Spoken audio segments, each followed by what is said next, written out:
বিষ্ণুপুরের খবরে নজর রাখবো। বিষ্ণুপুরে পুরনো দুটি জলের ট্যাঙ্ক ভাঙায় তৎপর পুরসভা। কলকাতা টিভির খবরের জেরে ট্যাঙ্ক পরীক্ষা করে ভাঙতে তৎপর খড়গপুর আইআইটি বিশেষজ্ঞদের দিয়ে জলের ট্যাঙ্ক পরীক্ষা করা হয়। বিষ্ণুপুর পুরসভা জানায় তাড়াতাড়ি ট্যাঙ্ক ভাঙার কাজ শুরু হবে। দেখছেন সেই ট্যাঙ্ক দুটির ছবিও। কলকাতা টিভির খবরের জেরেই ট্যাঙ্ক পরীক্ষা করে ভাঙতে তৎপর খড়গপুর আইআইটির বিশেষজ্ঞদের দিয়ে জলের ট্যাঙ্ক পরীক্ষাও করা হয়েছে।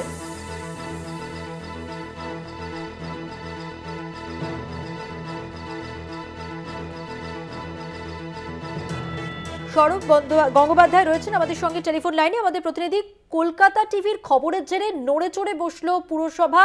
প্রশাসনের পক্ষ থেকে ব্যবস্থা নেওয়া হলো এই ট্যাঙ্ক মেরামত করবার জন্য। ট্যাঙ্ক ভাঙার কাজ শুরু হবে কবে, কি জানা যাচ্ছে, কিভাবে পুরো বিষয়টি হবে?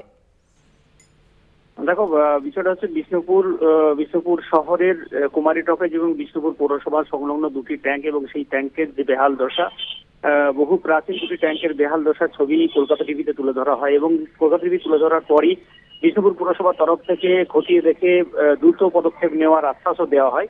এরপরই বিষ্ণুপুর পুরসভা কর্তৃপক্ষ নজরে আনে পুর নগর উন্নয়ন দপ্তরের এবং তারপরই আইআইটি খড়গপুর থেকে বিশেষজ্ঞ দল এনে দুটি ট্যাঙ্কের স্বাস্থ্য পরীক্ষা করানো হয় এবং সেই স্বাস্থ্য পরীক্ষার রিপোর্টে বলা হয় যে দুটি ট্যাঙ্কের অবস্থা ভালো নয়, যে কোনো সময়ে ভেঙে পড়তে পারে, অর্থাৎ বিপজ্জনক অবস্থায় রয়েছে। এই রিপোর্ট পাওয়ার পরই পুর নগর উন্নয়ন দপ্তরের তরফ থেকে দুটি ট্যাঙ্কে ভাঙার প্রস্তুতি ইতিমধ্যেই শুরু হয়েছে, তৎপরতা ইতিমধ্যেই শুরু হয়েছে, টেন্ডার প্রসেস রয়েছে, খুব শীঘ্রই কাজ শুরু হবে এমনটাই জানানো হয়েছে বিষ্ণুপুর পৌরসভার তরফ থেকে। ধন্যবাদ। কথা বললাম প্রতিনিধি সৌরভ গঙ্গোপাধ্যায়ের সঙ্গে।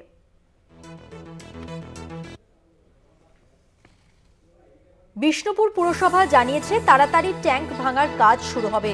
ইতিমধ্যে বিশেষজ্ঞদের দিয়ে পরীক্ষাও করা হয়েছে।